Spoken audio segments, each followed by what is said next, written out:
My name's Suresh Irani. I'm a head of the Oxford Autoimmune Neurology Group, and I work as both a neurologist and a scientist trying to understand more about how the immune system causes a variety of brain diseases. MOG antibody disease occurs when we generate antibodies which react against a protein called MOG.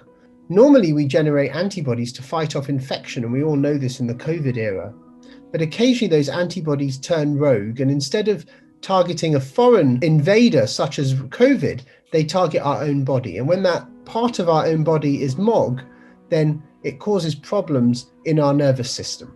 The disease causes three main problems. It either affects the optic nerve, so the nerve behind the eye, which causes you to see, and there it causes loss of vision or even blindness. It can affect your spinal cord, and if it affects your spine, it can affect the function of your bladder, your bowel. It can affect your legs and your arms functioning.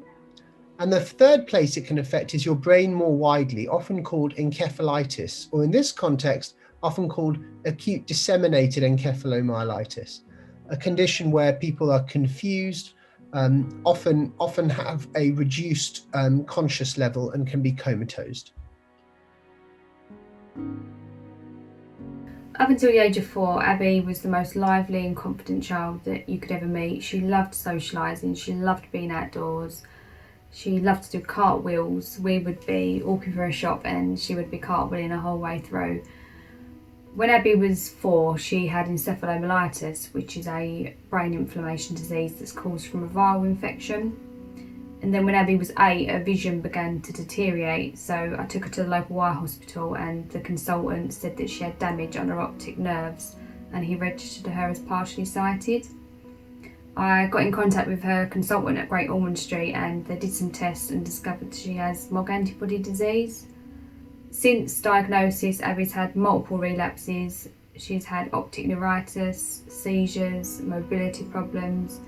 She's had loss of sensation down one side of her body. She's now severely sight impaired and she's registered blind. Life's dealt her a really tough hand. It's completely changed her psychologically. She suffers with low confidence, anxiety, panic attacks. And as a mum, all you want to do is protect your children, and I find it hard that this is completely out of my control and there's nothing that I can do to fix it. That's what I find really tough.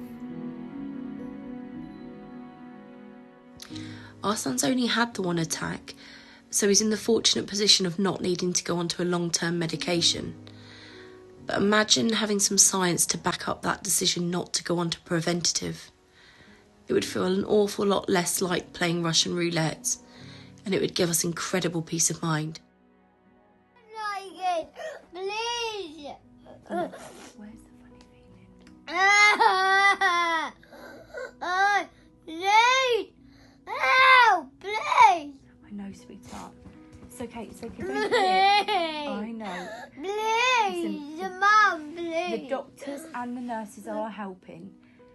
I need something to help me. They are helping you, darling. I know. Erin had her first attack just before she was 6. She literally woke up completely blind. We were all so scared. We had a lovely neurologist in the paediatric department at A&E who, with his ophthalmologist friends, treated her with IV steroids, but they hadn't heard of MOG then. Eventually she got the sight back after months, and this affected her schooling. At 14, Erin had a second attack. This time it took her sight, and below her waist she was numb, finding it difficult to walk. The same neurologist had heard of MOG, and she was treated again with IV steroids. Erin has been treated with preventatives, but they have made her very sick, and she's had to come off them. She's now not on anything. It's very stressful for her and us as a family, just waiting and watching for the next attack to happen. Thank you to everyone who is trying to help us with this. If treated early and recognised early, patients with MOG can have very good clinical outcomes. However, it's clear that a number of patients still have unmet medical needs and suffer disability despite treatment. Also, a number of patients have problems with relapses, unpredictable relapses in the future. And these are the two elements we particularly want to try and address.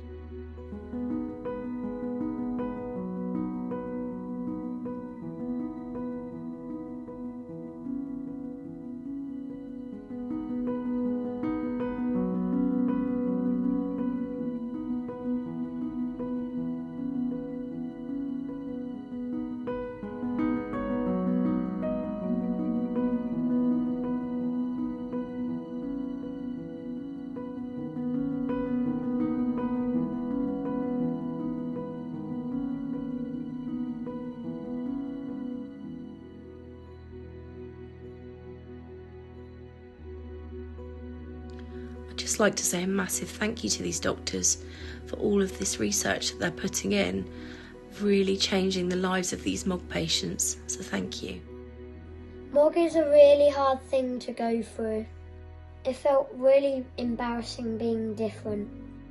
I'm glad I'm better now.